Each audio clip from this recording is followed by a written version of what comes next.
Welcome back to Celebrity Radio. It's Alex Belfield talking to some of the world's biggest stars, some of my favourite people, and interesting people as well. We tick all three boxes today with Krista Burgh. How are you? Fine, thank you. Congratulations on this new album. The Hands of Man is so fascinating and it's meaningful and purposeful. You don't waste a note, do you really? I think at my age you haven't got time. But actually the thing about this record is it's like a cornucopia of different emotions, different things. Unlike a recent album, Moonfleet and Other Stories, which was one hit, it's a 60-minute entire story based on a novel. This one is a selection of 15 tracks, and each one of them, as always is the case with me, I really want them to be important, to myself, and hopefully putting across an idea that other people can really latch onto and adjust and have an empathy for. Yeah, and we're going to get into certain songs in a bit and why you wrote them and what they're about, because that is certainly fascinating, if not controversial as well. But let's review since we last spoke. I think it was 2 years ago we last spoke. Your daughter's got married. Congratulations on that. Thank you very much, yes. How does that feel then? Have you lost a daughter or gained a son?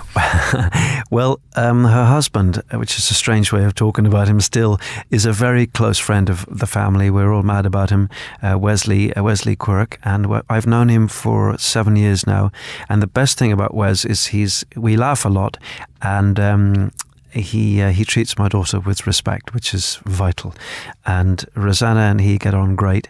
I suppose the killer moment was we had a humanist ceremony in a beautiful hotel in the centre of Dublin, just 27 people, and walking into the room with the beautiful the Canon by Pachelbel, I think it was, playing, and everybody turned around to look. I mean, my daughter is a gorgeous, she was Miss World, and she's still absolutely stunning looking, looks after herself so well. And she was there beside me, and we're walking and everybody's looking at us. I suddenly went, it was that moment. And I had to look at the ceiling because the tears were just jumping out of my eyes, because it really struck me that I was giving away my daughter, and he was waiting expectantly at the other end of this room.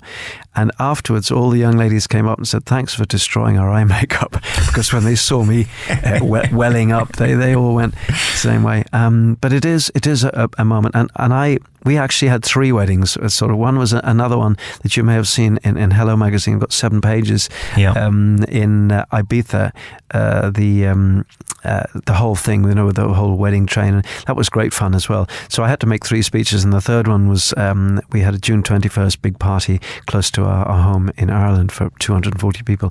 But I did point out that to the young couple, as I would say any young couple, I'd say, a wedding isn't just an excuse for a good party. It's a commitment for life, and there is a very strong reason, particularly in these days of people splitting up so simply and easily, and too easily in my opinion. My parents' generation certainly stuck it out, for better or worse, and that's what you're asked to do when you take those vows.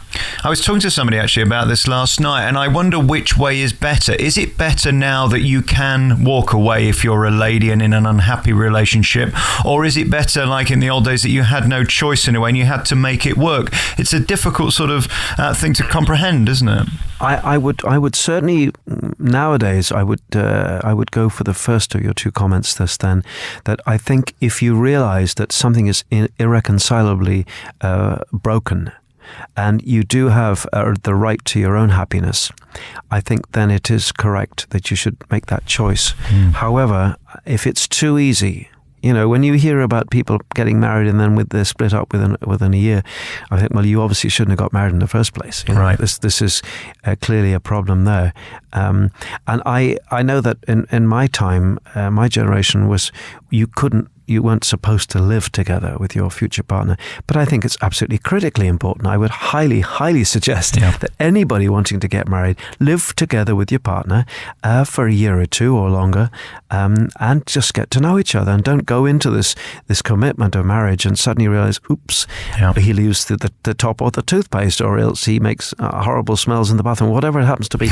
You've got to know everything there is to know about that person before you make that commitment. The reason I bring this up, I listened to a track on your new album called The Keeper of the Keys, and it's incredibly deep. There's a line in it that says, "Tell them you won't take it anymore." And this really is a song about women and how they're treated around the world. And it is still staggering to me that in 2014, men are controlling women and allowed to get away with it in the most brutal ways. And it clearly strikes you the same, because that's what this song's about. Absolutely. And in fact, I got a call from somebody recently who had played the song to a woman in an abusive relationship, and she was in floods of tears listening to this. That very line you just quoted, "Tell them you won't take it anymore." It's really about my belief that all women, wherever in the world, have the right to a life of dignity, a life of the right to education, the right to wear what they wish to wear without being told what to do by men. And I find this personally outrageous, and I do not want to stamp on anybody's religious beliefs, because if you believe that bananas are the future of mankind, that's your problem. In your belief, you can believe that, you know. But the fact is that when it comes to these arcane writings, written incidentally by men, that these things have to be this way, you know, I've always questioned dogma. I've said to my children, always question, don't accept that's the way it's always been, right? Because there has to be change. You know, this is the only way there can be change. And in this particular song, "The Keeper of the Keys," I'm imagining that I'm outside a prison and I'm hearing a woman calling for help. And this woman represents millions and millions of women around the world. And I think the fact that young Malala from Pakistan, who was shot in the face for wanting to promote young girls' education, that she got the Nobel Peace Prize. Well, I mean, that speaks for itself. There is an absolute right to education, and we are in one world now. It isn't one side dark, the other side bright. It's a one world situation with modern technology.